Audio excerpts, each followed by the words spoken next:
ng mga nagbabagang balita. Pagsalpok ng isang sumingit na motor sa isa pang motor sa pili sa Pulsa Dashcam. Mega cold storage facility sa Camarines Sur magiging operational na bago matapos ang taon. Lalaki sugatan sa pananaksak sa Naga City. Paghihiganti, tinitingnang motibo sa krimen. At chiropractic therapy, handog ng Kamsur LGU sa mga manggagawa ngayong Heroes Day.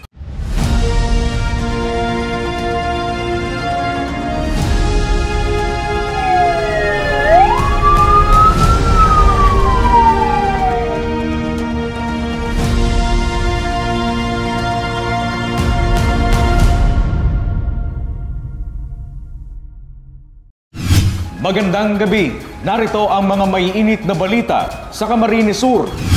Binisita ni DA Secretary Kiko Laurel at Kamsur Governor El Rey Villafuerte ang nagpapatuloy na konstruksyon ng Mega Cold Storage Facility na inaasahan mapapalakas pa ng agri-investment sa rehiyon.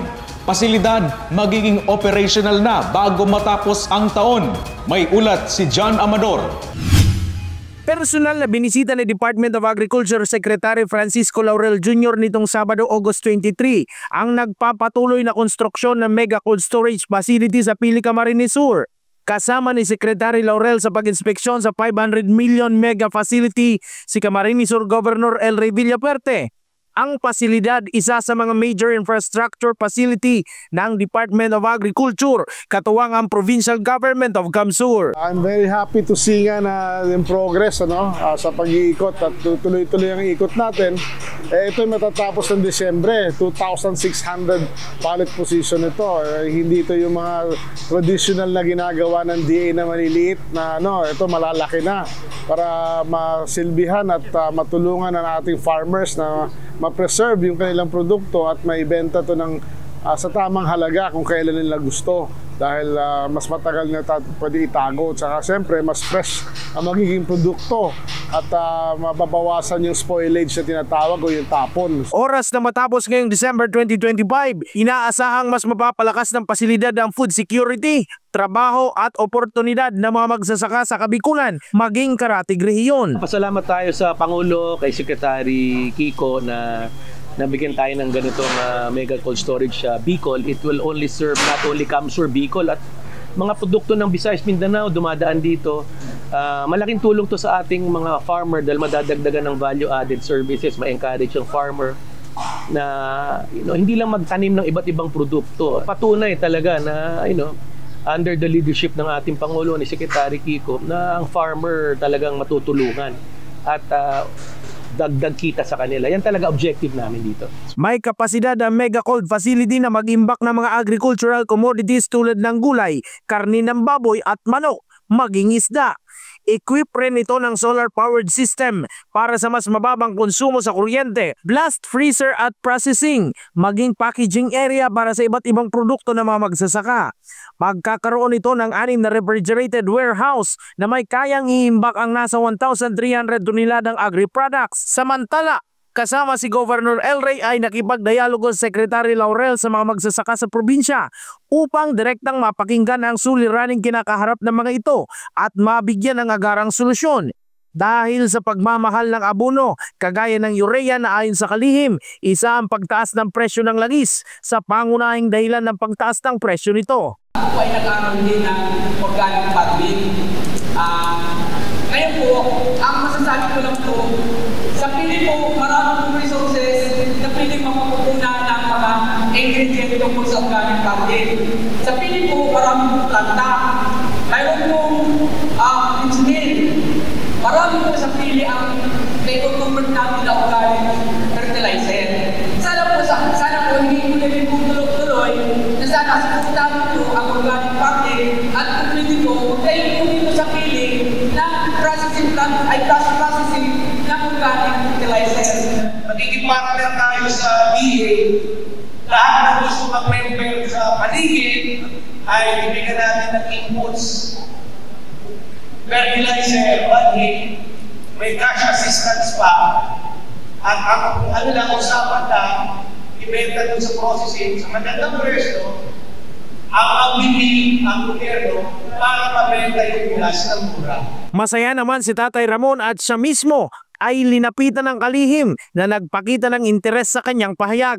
Binala ko talaga ito, talagang inano ko na magkaroon kami ng makasalita man lang ako about sa organic farming. Kasi nagtataasan na po baga ngayon ang agricultural inputs. Tapos wala tayo pong magagawa dyan kasi produkto ng foreign country po ang mga fertilizer and pesticide. Ngayon po, wala ibang alternatibo yung pag-organic farming. Salamat pong mabuti, salamat po kay Secretary ng Agriculture at saka yung mga tauhan ng DA at saka kay Governor. Yung po, nag-promise po, sabi ko kung maaari naman sana, marami naman sana ng waste product na magagawang tumpos fertilizer sa pilit, gaya ng mga sa poultry farm, sa dressing plant, saka yung sa pinso mill, yung magaso, saka marami po pong iba na kung saan po, ingredients po ng paggagawa ng organic fertilizer na kung pwede po. Yung problema lang po, yung magpa-process. Kasi mayroon naman pong akong naalaman na isang pribadong sektor na gumagawa po ng organic fertilizer as in yung pagkamahal naman ng pagbenta niya. Kung pwede po, para lubos-lubos naman makatulong ang DA at saka yung gobernador natin, kung pwede po, makagawa sila ng paggagawa ng planta tungkol sa organic farming. Namahagi rin ang ahensya katuwang ang provincial government ng Kamsur ng cash assistance at mga modernong makinarya sa mga magsasaka sa probinsya. Jan Amador, CSN. Sa pool sa dashcam ang pagsalpok ng isang kamote rider sa isa pang motorsiklo na tatawid sana ng linya sa Pili, Camarines Sur. Sa Pulse Dashcam ang insidente habang sa Naga City, 2 motorista naman ang sugatan matapos sumabit sa kawad ng telco. Narito ang ulat.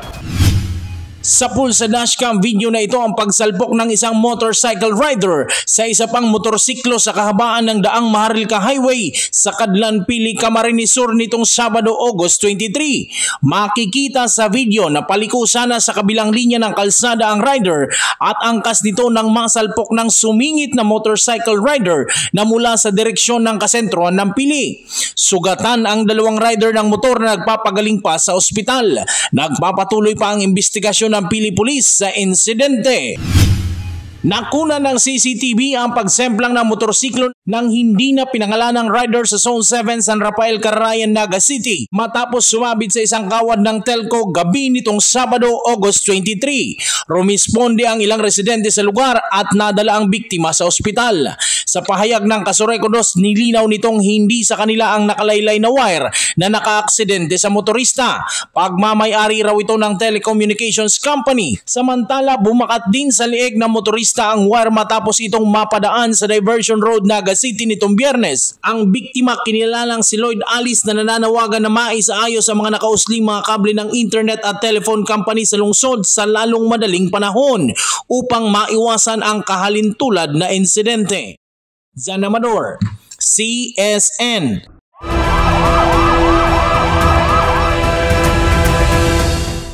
Sugatan ang isang lalaki matapos umanong saksakin sa Naga City Linggo nitong August 24. Sa video mula sa Naga City Police, makikita ang duguan na lalaki na kinilalang si Glenn. Kinilala naman ang suspect na si Arnulfo, 44 anyos. Ayon sa PNP, paghiganti ang tinitingnang motibo sa krimen matapos umanong hampasin sa ulo ng biktima ang tiyuhin at kapatid ng suspect gamit ang bato. Nagpapagaling pa sa ospital ang biktima habang nasa custody na ng PNP ang naturang suspect. Kanso hapon, mga bandang alas 3 po ng pagkahapon, may sarong stabbing incident o pananaksak igdi sa Barangay Triangulo, Naga City. Igdi po sa may karani sa Win-Win Mall. Specifically, ini po sarong kakanin igdi. Ini yung base sa investigasyon na nagkaigwa ng pananaksak nin hulita nagbalos ini yung suspect duman sa biktima dahil sabi may ginapo ini yung kaning victim si tugang na mga kaning suspect. So ini po nagbalos. Higit sa 78 million pesos na halaga ng hinihinalang shabu ang nasabat ng mga otoridad sa 2 suspect sa Matnog Port sa Sorsogon. Ayon sa report, nakatanggap ng impormasyon ng mga otoridad sa tangkang pagpuslit ng mga ilegal na kontrabando patungong Visayas at Mindanao nitong Sabado, August 23. Nasamsam sa mga sospek ang nasa 11 kilos ng shabu na may marking na very good. Iniimbestigahan pa ng mga otoridad kung may mga kasabot pa mga sospek na naharap sa kasong paglabag sa Comprehensive Dangerous Drugs Act. Kalaboso ang 3 katao sa ikinasang buy-bust operation sa Naga City. Kampanya kontra droga sa lungsod, mas pinaigting pa. May ulat si John Amador. Dahil di ka kayo magtaram, halol na ako kayo nagtataram sa imo. Sinabihan ta ka na. Hindi ko magbasulon. Dahil hindi ko pagbasulon, pero ang business na ako kayo nagtaram sa indo. Padunungong ka. Padunungong ka mo. Garo ka mo yung mga ano yan. Sinabihan ta ka na ka mo. Gusto nindong matiyon? Sige, luwas laugan tao. Nasabihan ta ka na ka mo. Madudunong ka mo karay. Sermon ang inabot ng lalaking yan sa kanyang kapatid nang masakote sa pagbibenta ng iligal na droga nitong Sabado sa Barangay Carayan, Naga City. Naabutan pa ng mga otoridad na nagpapatsesyon ang sospek kasama ang isa pa na kapwa na tanggal sa trabaho matapos magpositibo sa isinagawang drug test ng kumpanyang kanilang pinagtatrabahuan. Kinilala ang mga sospek na sina Fernando 31 at Wenceslao 34, parehong construction worker, at Ricar 28 anyos na taga Abella. Sa Barangay Carayan po, di ko po masasabing 100% drug clear na kami kasi kung clear na kami, mayo ining ginigibot ang drug buy-bust. So, aram ko po na kadakol pa, nayaraon dyan, nagtatarago. Basement nga ni po baga sa statement ninda na sinda nag-positive sa ginibong drug test kang sa inda nga pigtatrabaho. Ayon sa PNP, matagal na itong nasa surveillance nila kung saan ginagawa umanong drug den ang lugar. Ini pong nakaaging weekend, duwang successful buy-bust operation po ang naisagibo kang police stations under kang Naga City Police Office kung saan po tulong personalidad ang nadakop saro po igdi sa Barangay Sabang asin saro sa Barangay Carayan. So iniyo pong mga suspetsado under investigation po ini sa pagsasampa po ning kaso under sections 5, 11 and 15 and ning section 12 under RA 9165. So sinda po na previously nakaagi na po ini yung mga aldaw under monitoring po ini and surveillance and nag-positive po sa isinagibutang buy-bust. So ini po sinda considered po as SLI o mga street level individuals. Pabor naman ang mga barangay officials sa mga isinasagawang anti-illegal drug operations ng kapulisan sa lungsod. Bilang barangay kagawad po, kami ini po pagpapahiling mi na kami nagsusuporta sa programa kang droga sa samong barangay. Pinapahiling mi na sinusuportahan mi ang mga kapulisan laban po sa para matapos ining ginigibong mga mayong day makakatabang sa barangay sa tuyang mga constituent. And aram ko na sa paagi mi as mandatory witness day mi man sabing 100% cleared pero at least magkaigwaning takot si mga yaraon sa barangay na nagigibo ning arog kaning mga daing data pagabot sa drugs. Malaki umano ang posibilidad na may magsasamantala ng pagdagsa ng tao sa lungsod para maipakalat ang droga ngayong papalapit na Peña Francia Festival. Naasampahan na ng kaso ang mga sospek sa paglabag sa Comprehensive Dangerous Drugs Act. John Amador, CSN. Matagumpay umano ang pagpapatupad ng 5 minutes response time sa Naga City ng Kapulisan. Mga karaniwang nirerespondihan ng PNP gamit ang 911. Alamin sa ulat na ito.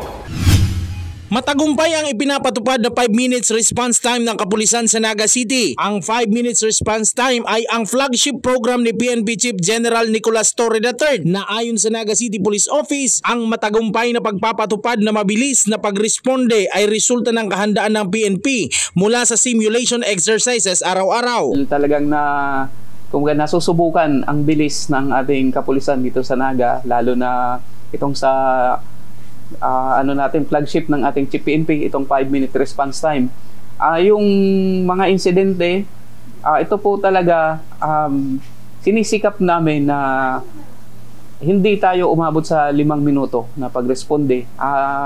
Mas mabilis, mas maganda. May mga bagay lang umanong nakakaapekto kaya may mga pagkakataong lumalagpas sa 5 minuto ang responde ng pulisya. Kabilang na umano rito ang mabigat na usad ng trapiko sa lungsod. May mga insidente din talaga na hindi natin masasabi na pumapasok sa 5 minuto dahil na rin maikonsider natin yung trapiko, yung location ng lugar. Although mayroon tayong mga naka-deploy na personnel sa mobile, sa motorcycle, at mayroon din tayo sa beat patrollers, yung mga foot patrol.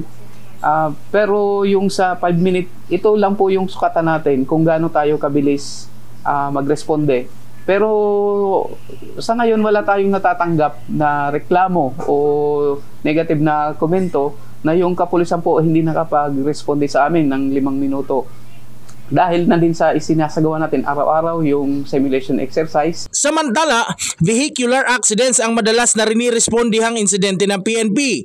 Theft at robbery naman ang isa sa may pinakamataas na bilang ng kaso ng kriminalidad sa lungsod. Dito naman, pagdating sa krimen, hindi pa rin talaga nawawala itong theft and robbery. Pero dito rin sa traffic accidents o incidents, marami pa rin yung mga nagkakasagian, yung mga sa vehicular accidents. But ito hindi siya makonsider na krimen. So dito pa rin po tayo sa theft and robbery dahil marami pa rin yung pananalisi na nangyayari. Meron din tayong reported na pinapasok yung mga unattended na bahay. Meron din yung mga dinudukutan ng cellphones at wallet. So ito pa rin po yung prevalent crimes dito sa Naga. Malaki umano ang tulong ng kanilang rogues gallery at CCTV camera sa paglutas ng mga krimen. Paalala sa ating mga deboto, mga pilgrim at mga turista na pupunta po dito sa lungsod ng Naga, itong paparating na Peña Francia Fiesta. Makakaasa po kayo na ang deployment ng Naga City Police Office, sisiguraduhin po namin na sa matataong lugar dito sa mga pook pasyalan, lalo na dito sa mga simbahan, sa Metropolitan Cathedrals, dito sa Peña Francia Shrine at dito sa Basilica Minore. At yung pong mga lugar na kung saan dinadayo o dinudumog ng tao, siyempre may nightlife din tayo. May makakasiguro po kayo na meron tayong mga deployment dyan.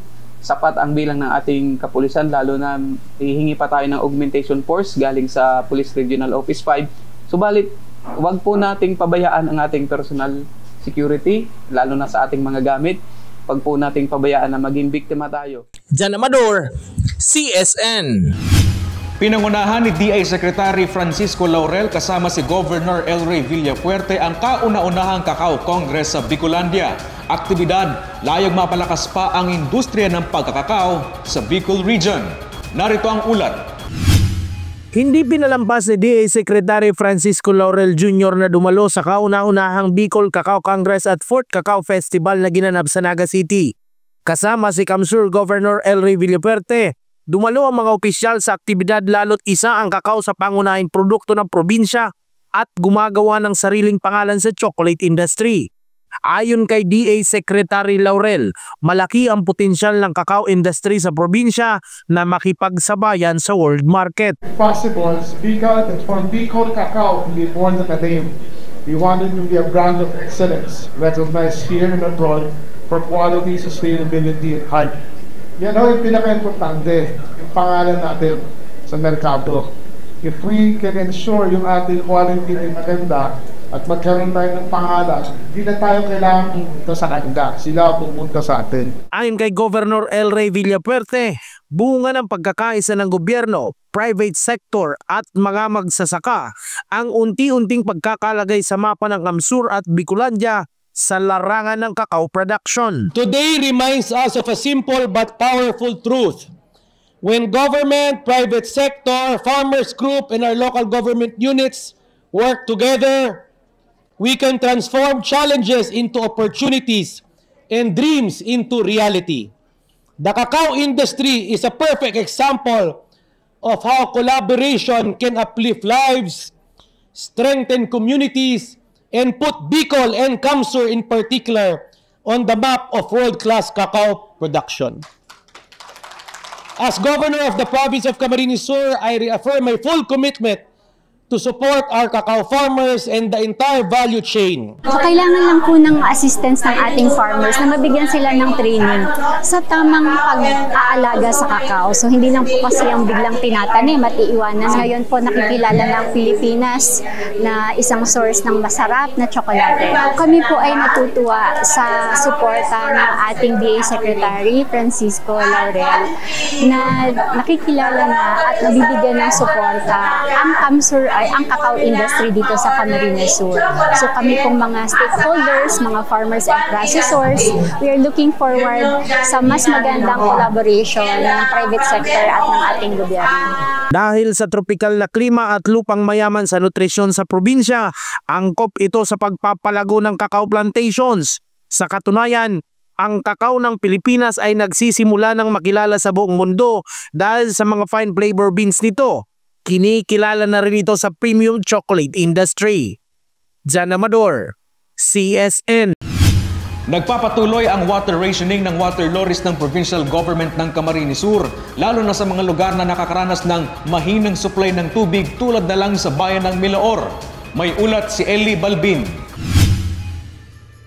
Maraming residente sa bayan ng Milaor ang nahihirapan dahil sa patuloy na kakulangan ng supply ng tubig sa kanilang lugar. Ayon sa mga residente, madalas silang nakakaranas na walang supply ng tubig na nagdudulot ng malaking abala sa kanilang pang-araw-araw na gawain. Sobra-sobra pong halaga ang tubig dito dahil kung wala po yung nagbebentang yan sa amin, kahit sa mga panghugas ng plato, tapos ang iba, panglaban ng mga puti, ay wala, hindi kami makakapaglaba. Wala kami gagamitin, mineral. Ay mahal-mahal naman ang mineral. Kaya naman nanawagan ang mga residente sa kanilang water service provider na solusyonan ang problema. Pinuntahan ng news team ang Milaor Water Corporation ngunit bigo kaming makaharap ang General Manager ng MWC. Nitong Hunyo lang nang tiniyak ng MWC na makikipagtulungan sila sa lokal na pamahalaan ng Milaor upang maisaayos ang supply ng tubig sa bayan. Sa inisyatibo ng probinsya ng CAMSUR sa pamumuno ni Governor El Rey Villafuerte, patuloy ang pag-iikot ng water rationing ng water lorries mula sa provincial government ng CAMSUR upang maghatid ng malinis na tubig. Nananatili ang pag-asa ng mga residente na maibabalik ang normal na supply ng tubig sa lalong madaling panahon upang mapanatili ang kalinisan at kaayusan sa bayan ng Milaor. Eli Balbin, CSN. Sumailalim sa seminar ang mga manggagawang humahawak ng sensitibong impormasyon tulad ng mga nasa bangko, law enforcement at media. Ang layo ng aktibidad na yan sa ulat ni Regine Bue. Isang mahalagang hakbang para sa pagpapalalim ng kaalaman sa Data Privacy Act ang isinagawa sa Digital Transformation Center sa Capitol Complex, Cadlan-Pili, Camarines Sur. Idinaos ang seminar na ito bilang bahagi ng adhikain ng Bankers Association of Camarines Sur o BACSE. Katuwang ang Camarines Sur Police Provincial Office o CSPPO na layong mas pang mapaigting ang kaalaman ng mga manggagawang madalas humahawak ng mga sensitibong impormasyon. Lumahok sa seminar ang iba't ibang sektor tulad ng mga bank employees, mga kliyente ng bangko, kapulisan at media practitioners, ang workforce na madalas humahawak ng sensitibong impormasyon. Para kay Belinda Venefe, importante umano ang ganitong aktibidad dahil tumutulong ito sa kanilang sektor na mas lubos na maunawaan ang mga panuntunan sa pagprotekta sa impormasyon ng kanilang mga kliyente. Being a banker po, so it's very crucial po sa amin ang pagbibigay ng information or ang pagtatanong namin ng information sa client namin. So hindi basta-basta po ang pagbibigay ng impormasyon, lalong-lalo na po kung ang halimbawa may sasabi po na client na may tumawag na taga-bangko at humingi ng impormasyon, pinapaalala po namin na yung mga taga-bangko po ay hindi po tumatawag sa mga kliyente para humingi po ng impormasyon. Lalong-lalo na po kung hindi po kakilala ng kliyente ang tumatawag sa kanya.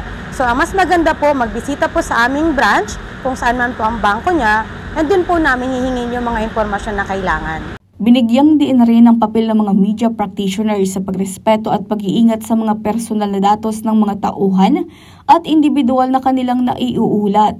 Sa Philippine Information Agency kaya, iyo po niyang gusto mingi pasabot sa mga nagdadangog, sa nagdadalan, sa kapwa may taga-media na maging mapanuri po pagabot sa pag-gibo ng bareta, pagkuha ng bareta, pag-share ng bareta. So dakulang bagay po na ang mga taga-media, kita po ang conveyor of truth.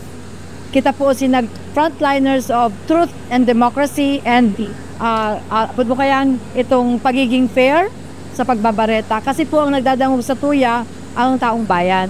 So obligasyon ta po bilang mamamahayag na magtaoning napapanahon, tama, as in fair na bareta sa gabos. Kalahok din ng mga kapulisan na madalas din nakakatanggap ng mga sensitibong ulat o impormasyon sa kanilang mga operasyon. Ayon kay PNP Provincial Director Police Colonel Virgilio Olalia Jr., napakahalaga umano nito para sa kapulisan dahil kabilang sa kanilang gawain ang paghawak ng mga delikado at sensitibong impormasyon. Very timely ngayon yung mga lumalaganap yung mga cybercrime, mga crimes related to cyber, of which targeted yung mga tao natin.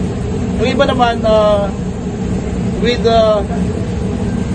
their ignorance about this Data Privacy Act, without them knowing na nakapag-violate na pala sila ng rights ng ibang mga tao. Kasi very active ang tao ngayon sa social media, no? So ito, very timely. Sabi namin, makakatulong tayo.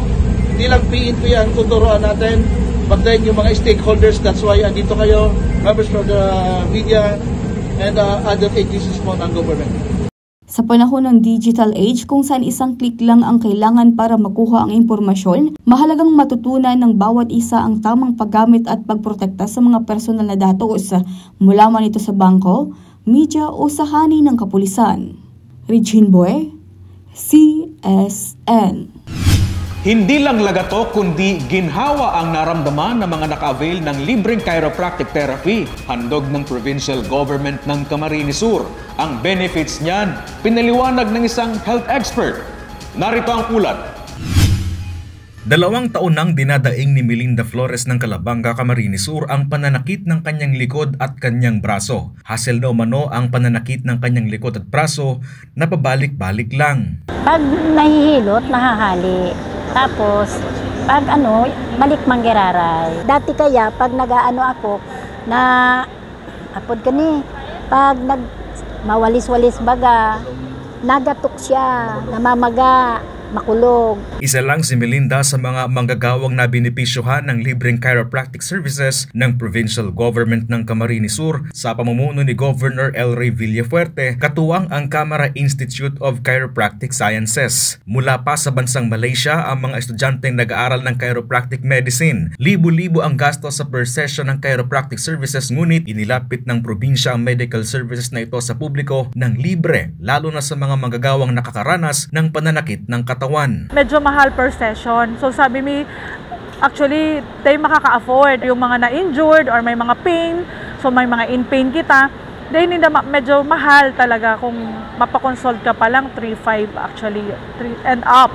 So magayon ining program ni Governor El Rey, Kong Migs and Kong Luigi, they support this program dahil nahiling nila this is for health and wellness. Halos mga manggagawa ang mga naka-avail ng libreng chiropractic therapy na itinaon sa paggunita ng araw ng mga bayani. Ayon kay Dr. Cynthia Liao ng Camara Institute of Chiropractic Sciences, maraming benepisyo ang chiropractic therapy. Ilan sa mga benefits nito ang mas maayos na joint mobility, pagsasaayos ng posture ng isang individual, pain reduction lalo sa ulo, likod at marami pang iba. Ang usual na ina-address ng chiropractic is in the musculoskeletal system.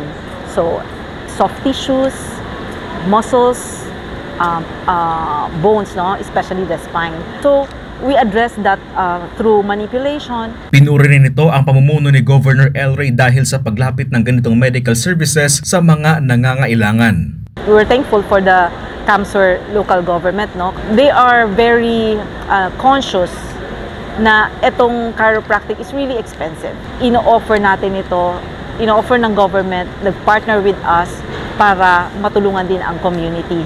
No? So, we are very grateful na makatulong din sa community through parang exposure sa kanila and to treat them. Papasalamat po ako kay Gob, gulpi siyang na tabangan, na ako saro na nga ni, na garo ang pagmati ko ngunyan, okay na si likod ko. Kaya dakulaon na oportunidad ta iningon niya na okasyon na iniyo.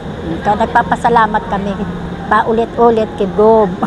Magtatagal ang libreng chirotherapy hanggang August 26 sa Ferticam Sur Sports Complex. Chris Novello, CSN. At yan ang mga may init na balita ngayong araw sa Camarines Sur. Kami ang Kamsur News. Ako po si Chris Novello.